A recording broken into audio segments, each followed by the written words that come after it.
ஜீவ ஜமாதி அப்படின்னா இன்னும் லைவா இருக்கிறாங்க அப்படின்னு தான் அர்த்தம். அவங்களுடைய சரீரம் இல்லையே தவிர அவங்களுடைய ஆன்மா இந்த பூமியில அளப்பெரிய ஆற்றலோட இன்னைக்கு இருக்குது. இன்னைக்கு நாம அனுபவிச்சுக்கிட்டு இருக்கிற அத்தனை வசதிகளும், அன்னைக்கு விஞ்ஞானம்னு சொல்லக்கூடிய அத்தனை விஷயங்களும் சித்தர்கள்ட்ட இருந்து கிடைச்சது தான். இன்னைக்கு நம்ம சொசைட்டில என்னென்ன மருத்துவம்லாம் இருக்குன்னு பாத்தீங்கன்னா நிறைய மருத்துவம் இருக்கு. சித்தா, ஆயுர்வேதா, ஹோமியோபதி, அலோபதி, இப்படிலாம் நிறைய மருத்துவம் இருக்குது. எல்லா மருத்துவத்துக்குமே பேஸ் ஃபார்முலா சித்தர்கள் தான் கொடுத்துருக்குறாங்க. இன்னைக்கு இருக்கக்கூடிய ரசவாதம், ஜோதிடம், அப்புறம் யோக கலைகள் எல்லாமே சித்தர்களால் கொடுக்கப்பட்டது தான். காலப்போக்கில் நாம மறந்துட்டோம். ஏன்னா நமக்கு நம்மளை பத்தியே மறந்துட்டோம். சித்தர்களை பத்தி எங்க ஞாபகம் வச்சுக்க போறோம்? உங்களுக்கு ஞாபகம் இருக்கா? இருக்கு. உங்களுக்கு ஞாபகம் இருக்கு, நல்ல கரெக்டா. சரி, உங்களுக்கு யாரை பிடிக்கும்? உங்களை ரொம்ப பிடிக்குமா? உங்களை விட பிடிச்ச ஆள் வேற யாரும் இருக்காங்களா? நீங்க எந்த ஸ்டார் உங்களுக்கு பிடிக்காதா? அச்சா அச்சா அச்சா அச்சா, எத்தனை பேர் சொல்லுவீங்க இப்படி? உங்களுக்கு எல்லாம் பிடிச்ச ஸ்டார் இருக்காங்களா இல்லையா? சில பேருக்கு நிறைய பேர் இருக்காங்க. சில பேருக்கு சூப்பர் ஸ்டாரை பிடிக்கும், சில பேருக்கு சுப்ரீம் ஸ்டாரை பிடிக்கும், சில பேருக்கு ஹீரோயின்ஸ் பிடிக்கும், சில பேருக்கு ஆன்மீக குருக்கள் பிடிக்கும். ஆன்மீக குருக்கள் பிடிக்குமா? பிடிக்கும் இல்லையா? மாட்டிக்கிட்டீங்கல்ல. உங்களுக்கு மேல ஒருத்தர் இருக்கிறாரு நினைச்சாலே நீங்க மாட்டிக்கிட்டீங்க. சொல்றது உங்களுக்கு புரியுது இல்லையா? உங்களுக்கு பிடிக்கும் அப்படின்னு சொல்லி எடுத்துட்டீங்கனாலே உங்களை அவரை விட கம்மியா தான் பிடிக்கும். யாரை பிடிக்கும்னு கேட்டா இந்த உலகத்துல எல்லாரையும் விட உங்களை தான் பிடிக்கும் அப்படின்னு நீங்க சொல்லணும். உங்களை விட யாரை பிடிக்கும் அப்படின்னு கேட்டா என்னை விட யாரும் பிடிக்காது. உலகத்துல என்னையத்தான் எனக்கு ரொம்ப பிடிக்கும், மற்றபடி நிறைய பேரை பிடிக்கும், என்ன அளவுக்கு பிடிக்காது அப்படின்னு சொன்னா தான் சரியான வார்த்தை. சரிங்களா? அதனால இப்ப நம்ம அந்த பிரேயர் பண்ண போறோம். இந்த பிரேயர் எல்லாரும் கொஞ்சம் எழுந்து நின்னுக்கோங்க. எல்லாரும் எழுந்து நின்னுக்கோங்க.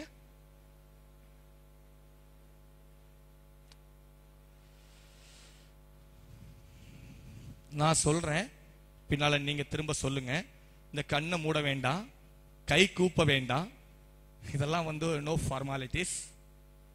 ஆத்மார்த்தமா நான் சொல்றத சொன்னா போதும். நான் சொல்றத சொல்லும் பொழுது உங்களுடைய 2 கை இருக்கு இல்லையா, அந்த 2 கையும் கொஞ்சம் ஏந்திக்கோங்க. 2 கை ஏந்திக்கோங்க. உங்களுடைய 2 கை ஏந்தி நான் சொல்ற விஷயத்தை திரும்ப அப்படியே சொல்லுங்க. எல்லாம் வல்ல சித்தர் மகான்களே, இன்று நாங்கள் உங்கள் வசம் சரணாகதி அடைந்திருக்கிறோம். இந்த நாளில் எனக்கு என்னை பற்றிய ஒரு விழிப்புணர்வும், என்னுடைய வாழ்க்கையை நான் எப்படி வாழ வேண்டும் என்ற ஒரு தெளிவும், என் வாழ்க்கைக்கு ஒரு அர்த்தத்தையும், இந்த வாழ்நாளில் எனக்கு ஆரோக்கியத்தையும், இந்த வாழ்நாளில் எனக்கு ஆனந்தத்தையும் அளித்து அடுத்த பிறவியில்லாத ஒரு நிலையை நான் அடைவதற்கு இன்று நீங்கள் எனக்கு வழிகாட்டுவீர்கள் என்று நம்புகிறேன். உங்கள் பாதம் பணிகிறேன்.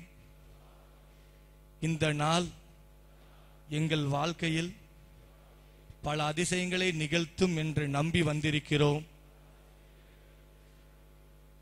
எங்கள் நம்பிக்கையை நீங்கள் நிறை செலுத்த வேண்டும், நிறைவேற்ற வேண்டும். இந்த நாளில் உங்களது அருளால் எல்லாம் பெற்று பரிபூரணமாக சந்தோஷமாக என்னுடைய வாழ்க்கை பயணத்தை இந்த விஜய ஆண்டில் ஆரம்பிக்க அருள் புரிவீர்களாக. நீங்கள் செய்வீர்கள் என்று நம்புகிறோம். பரமான்மாவே, உங்களை துதிக்கிறேன், உங்களை ஆராதிக்கிறேன், உங்களை அரவணைக்கிறேன். நன்றி ஐயா, நன்றி சித்தர் பெருமான்களே. அப்படியே உட்கார்ந்துராதீங்க. உங்களுடைய கையை தூக்கி உங்க தலையில வைங்க. இப்போ இந்த நிமிஷம் நீங்க கண் கொஞ்சம் மூடிக்கோங்க. நீங்க உங்களுடைய கண்ணை கொஞ்சம் மூடிக்கோங்க. இப்போ நீங்க நினைக்க வேண்டிய விஷயம் என்னன்னா, இந்த நாள்ல நீங்க ஒரு கோரிக்கை வச்சீங்க, அந்த கோரிக்கை உங்களுக்கு கிடைக்கும் அப்படின்னு சொல்லிட்டு சித்தர் பெருமான்கள் உங்களுக்கு ஆசீர்வாதம் பண்ணுகிறது மாதிரி உங்களுடைய கற்பனையை கொண்டு வாங்க. சித்தர் பெருமான்கள் நீங்கள் கேட்டதை இன்று நாங்கள் உங்களுக்கு கொடுக்கிறோம் என்று உங்களுக்கு ஆசீர்வாதம் பண்ணுவது மாதிரி மானசீகமாக எண்ணி பாருங்கள். எந்த சித்தரை வேணாலும் நீங்க தனிப்பட்ட முறையிலே நினைச்சுக்கலாம், மானசீகமா நினைச்சு பாருங்க. அது உங்க கை இல்ல, ஒரு மகானுடைய கை அப்படின்னு உங்க கற்பனை வட்டத்துக்குள்ள கொண்டு வாங்க. ஒரு வயோதிக தோற்றம் இல்ல, அல்லது ஒரு சித்தாந்த நம்ம பார்க்கக்கூடிய சித்தர் தோற்றமுள்ள ஒரு நபர் உங்களை ஆசீர்வதிப்பது போல் எண்ணி பாருங்கள். அந்த ஆசீர்வாதம் நிஜமாகட்டும். அந்த ஆசீர்வாதம் உங்களுக்கு வாழ்க்கையை மேம்படுத்தட்டும். அந்த ஆசீர்வாதம் உங்களுக்கு மிகப்பெரிய மகத்துவத்தை ஏற்படுத்தட்டும். உங்க கைகளை அப்படியே உங்க உடம்பு ஃபுல்லா அப்படியே உதறாம தடவி விடுங்க. உதறாம தடவி விடுங்க.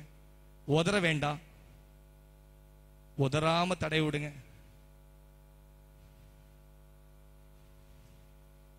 ஓகே, சரி. ராஜேஷ்.